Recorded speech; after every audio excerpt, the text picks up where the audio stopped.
Hi guys, just wanted to do a little review on the knives that I have. I like Frank Beltrame's work, so I buy from him. But of course I buy from bladeplay.com because I can't really afford to order there directly just yet, but I will one day. So we can go ahead and start off with the Be Naked knife here. This is a really nice little knife. It's manual. It takes two hands to open, really. So you can just kind of, it's a frame lock. You just need to push down on this little thing right here, and you can open it up. It's really sharp, really nice little thing. It came in pretty scuffed up, but I guess considering that it comes overseas, you know, that's normal. Super sharp. Very, very sharp. Let's see if I can kind of focus on that angle. And to close it, you just gotta push down on right here. And there it goes. The blade sits perfectly centered. You can see that. Really nice construction. You could tell it took work to design it. Really nice.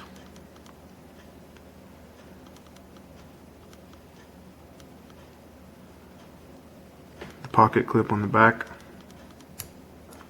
really tough on there.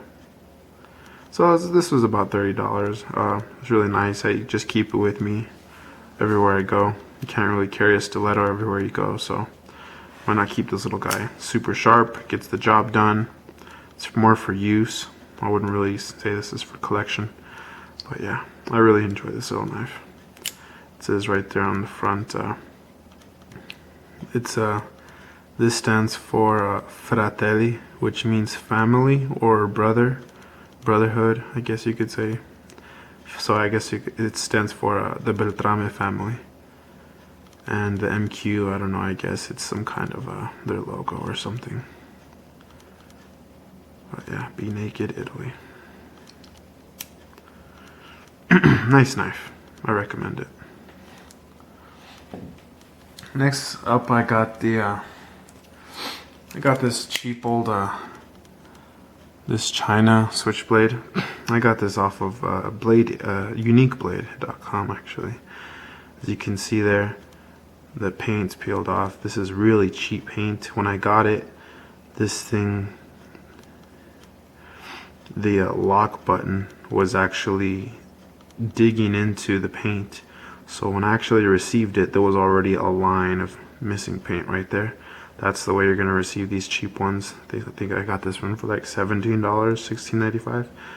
And at first, you know, it's tough because, you know, the plastic's not worn out. But after you dig into that plastic for a while, it becomes really loose. And then it became so loose that it was just rattling around and that it was just going up and down. But then I kind of hammered the crap out of it. You can kind of see it, kind of tightened it up a little bit more. I really didn't care because it was a cheap knife, so just to experiment. And now, you know, it doesn't slide. It's still kind of loose, but it gets the job done. So this is a really good beginner knife, if you know, for the price. You can see that the bolster is loose, so that's kind of lame, but you know, it's cool. Of course, the blade doesn't close all the way. That's something else that can really bug the crap out of me. You know, it's supposed to sit in there nicely, but what you gonna do, right? $17.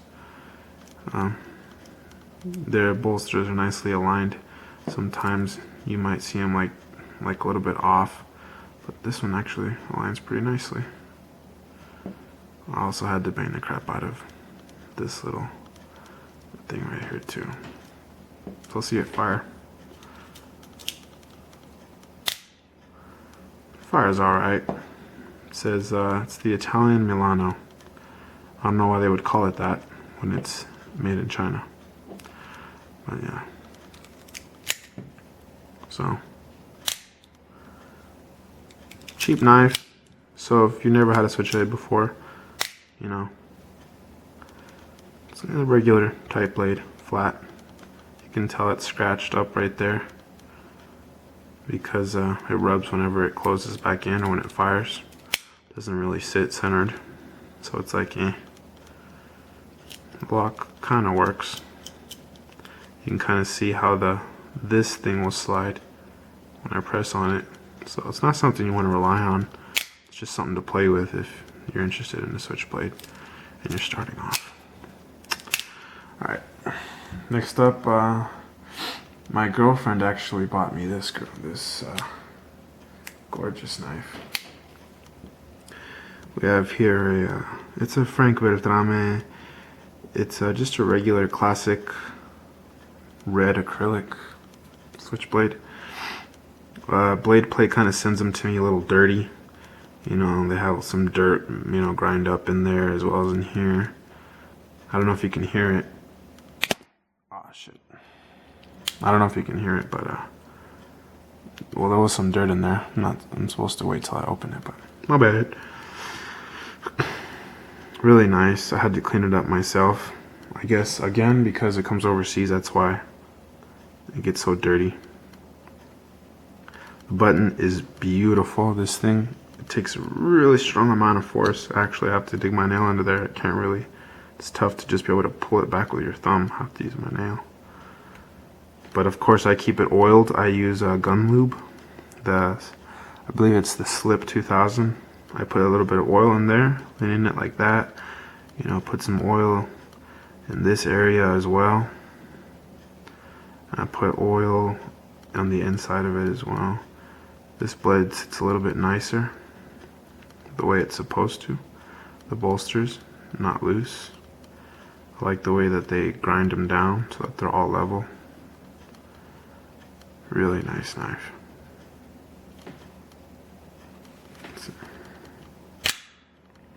Makes that kind of unique sound. Of course, just like all the other videos you'll see, this one, well, I guess you really can't see it. What if I zoom in? No, you're not going to see it, but it says Frank B. Italy on it. Just really light stamped. I think the company needs to get themselves a new stamper. This isn't stamped very well. But it's a dagger blade. Of course, the lock works beautifully.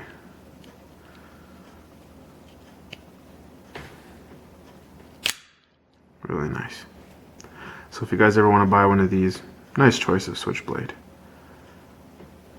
Very beautiful. I take care of this thing like crazy. Really nice. Of course it looks nice because I cleaned it up. Okay, next up, I just recently got this one. Just had to save it up for it. This is a 13-inch Frank Beltrame olive wood handle. Now this one came to me super dirty. I'm talking nasty dirty. I guess the glue that they used to put the wood on the handle, it was grimy all over. It had, you know, leftover chunks. There was, you know, this little button right here was covered in some kind of, you know, I guess the glue for the wood. It's kind of dirty. Not something I was expecting for $114, but nonetheless, it's a nice switchblade. I cleaned it up big time, so it looks much nicer now. You know, I cleaned up the buttons. The lock works nicely. Doesn't fire. Of course, I oiled this knife up already too. You can see this sucker. Beautiful. About the size that they would use in the 50s movies. It also says Frank B. Italy, but of course, you're not going to see it. Bayonet styled. Really nice blade, 13 inches. I like how the spring kind of sticks out, needs that extra power. Bolsters line up nicely. one thing I wanted to add for you people out there, be careful. I don't know, in here you can kind of see it's been really nastily sanded and damaged on the inside of this little brass part, I guess you could say. If you look inside there, you can kind of see how it got all sanded in there somehow. I guess someone grinded it down. Lord knows what. The spring's nice and polished. So not something I was expecting from when I see the rest of the videos. But this olive wood, beautiful nonetheless. Hopefully I can one day, maybe when I graduate from school, head out to Maniago and actually purchase some for myself. But sits beautifully. Oh yeah, also something I didn't like. This liner, you can see how it kind of concaves in there, almost touching the blade. It was before, but I kind of bent it out so that it wouldn't touch the blade. I'm very disappointed from blade play, but I guess things happen, so it's a little bit of a defect. But yeah, that's my knife collection, guys. Very nice. I love how this thing has that power to it. So thank you guys for watching. If you have any questions or comments, you can go ahead and leave me something below, and I'll gladly answer. Thank you very much.